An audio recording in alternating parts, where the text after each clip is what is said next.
जैसा कि आप सबको पता है कि अभी कुछ दिन पहले, करीब 15 दिन पहले, रातीगढ़ में एक परिवार द्वारा सामूहिक रूप से आत्महत्या की गई थी, जिसमें विवेचना के बाद ये बात सामने आई थी कि वो व्यक्ति कर्ज से परेशान था और चाइनीज़ लोन ऐप और जो ऑनलाइन टास्क के आधार पर, जॉब के आधार पर जो फ्रॉड किए जाते हैं, उनसे प्रभावित था। उसके मोबाइल से जो जानकारी प्राप्त हुई है उसके आधार पे और बाकी और जो इन्फॉर्मेशन उसके घर से मिली और उसके कलीग से, उसके पुराने जो साथ काम करने वाले लोग हैं उनसे मिली थी, उसके आधार पर हम लोगों ने एक अकाउंट चिन्हित किया था जो जयपुर में ऑपरेट हो रहा था।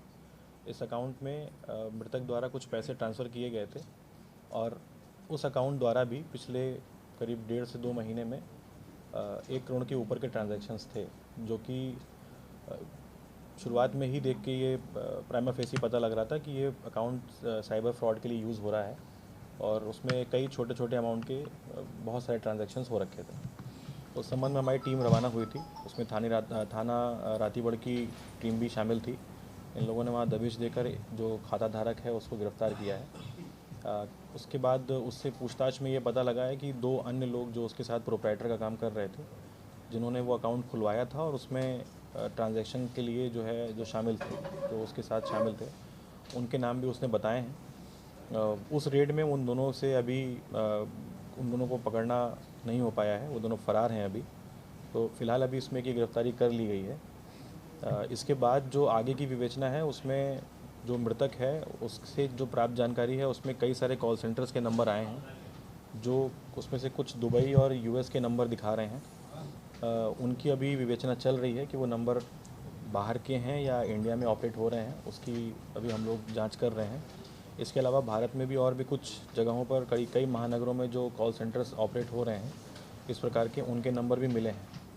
तो उस संबंध में भी विवेचना जारी है और उनके लिए शीघ्र ही हम लोग कोई ना कोई टीम रवाना करेंगे और होपफुली उसमें भी गिरफ्तारी की जाएगी। जो प्राप्त जानकारी है उसमें जो मिनिस्ट्री ऑफ होम अफेयर्स की जो साइबर कोऑर्डिनेटिंग एजेंसी है I4C, उनसे जो प्राप्त जानकारी है उन्होंने ये बताया है कि रातीगढ़ की घटना के बाद भारत में 2 और जगह पर चाइनीज़ लोन ऐप से संबंधित आत्महत्याएं हुई हैं। उसमें से एक तमिलनाडु के किसी एक शहर में हुई है और एक आंध्र प्रदेश में हुई है, जिसमें जो मॉडस ऑपरेंडी है वो सेम है कि व्यक्ति द्वारा लोन लिया गया था और वो लोन रीपे ना करने की स्थिति में उसको परेशान किया गया, फ़ोटो मॉर्फ की गई और उसमें उस व्यक्ति द्वारा आत्महत्या कर ली गई।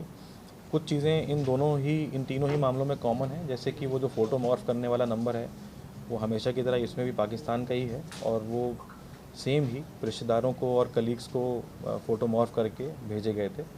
और एक और चीज़ कॉमन मिली है कि रातीगढ़ के मामले में भी जो मृतक है उसने जो गोल्डन रूपी जो ऐप इंस्टॉल किया था, जिस ऐप के माध्यम से ये लोन लेने की पूरी वो हुई थी, कवायद हुई थी, उन दोनों मामलों में भी वो वैसे ही लोन के ऐप हैं जो गवर्नमेंट ऑफ इंडिया ने ब्लॉक कर रखे हैं और गूगल प्ले स्टोर पर भी ब्लॉक्ड हैं, लेकिन उनको लिंक द्वारा डाउनलोड करवाया गया था और फिर उसके माध्यम से उनकी फ़ोटोज़, उनका डेटा और call list, call details, contacts को जो है हैक किया गया था। कॉल सेंटर की बात है, उनकी क्या भूमिका थी और इसकी क्या भूमिका है?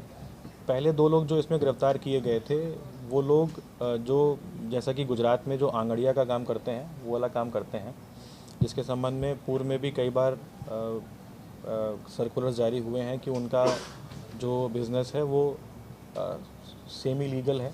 भोपाल में अगर इस प्रकार की कोई हवाला की या इस प्रकार की कोई मनी लॉन्ड्रिंग की सिचुएशन होती है तो उन पर कार्रवाई की जा सकती है, अदरवाइज़ उनका जो बिज़नेस है वो पूरी तरीके से सही है।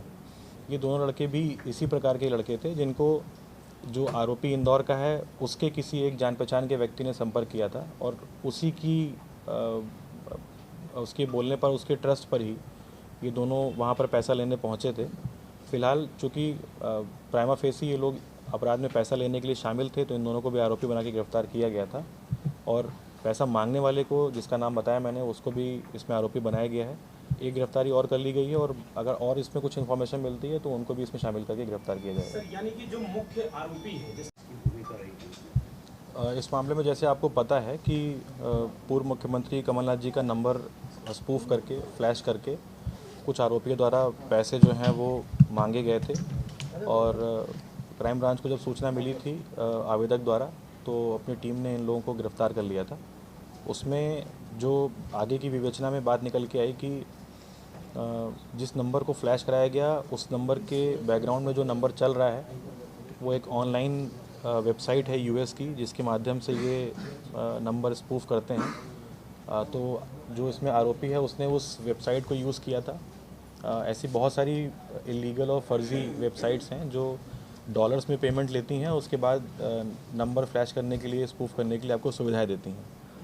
इस मामले में भी यही हुआ था। इसके बाद जब ये जानकारी मिली तो इसमें जो आरोपी है वो इंदौर का लोकेट हुआ था। उसमें अपनी टीम रवाना हुई है। तो उसमें जो आरोपी पकड़ा गया है उसका नाम सुधीर छाजेड़ है। वो और उसका सुपुत्र जो है वो इसमें शामिल है। वो अभी, उसका जो लड़का है वो फ़रार है। बाप को हम लोगों ने गिरफ़्तार किया हुआ है और कॉल रिकॉर्डिंग और बाकी चीज़ों के आधार पर अभी ये स्थापित हो रहा है कि जो आवाज़ है वो इसके लड़के की है और वो इस चीज़ के पीछे मास्टरमाइंड इसका लड़का ही है। फ़िलहाल चूँकि पिता के पास से वो नंबर और फ़ोन बरामद हुआ है जिससे ये फ्रॉड करने की कोशिश हुई थी, तो उसको भी आरोपी बना के इसमें गिरफ़्तार किया गया है और लड़के को आगे हम लोग की टीम अभी खोज रही है। हाँ, मुख्य आरोपी यही है।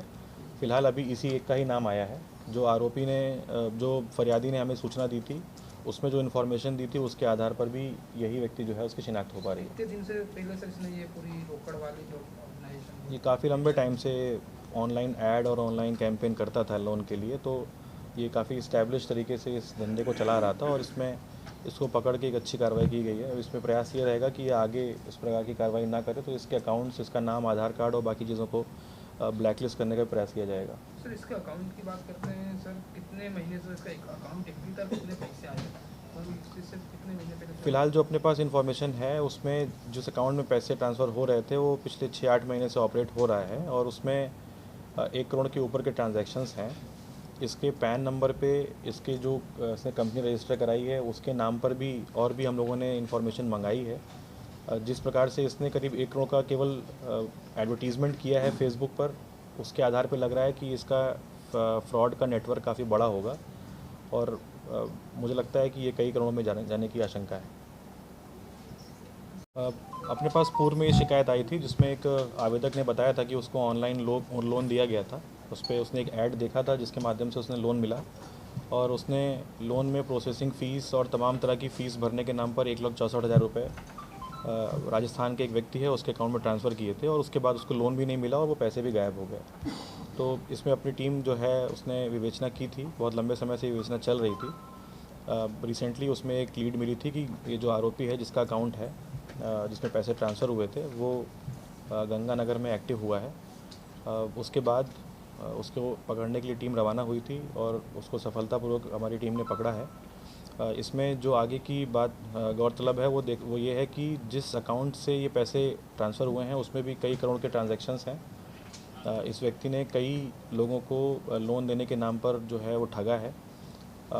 साथ में इसने जो फेसबुक पे और सोशल मीडिया पे जो ऐड दिए जाते हैं, उस ऐड में करीब 1 करोड़ के ऊपर का खर्चा किया है और अपने उस सोशल मीडिया पे कैंपेन करके ऐड चला के ये लोगों को अपने उसमें ठगी के जाल में फंसाया करता था।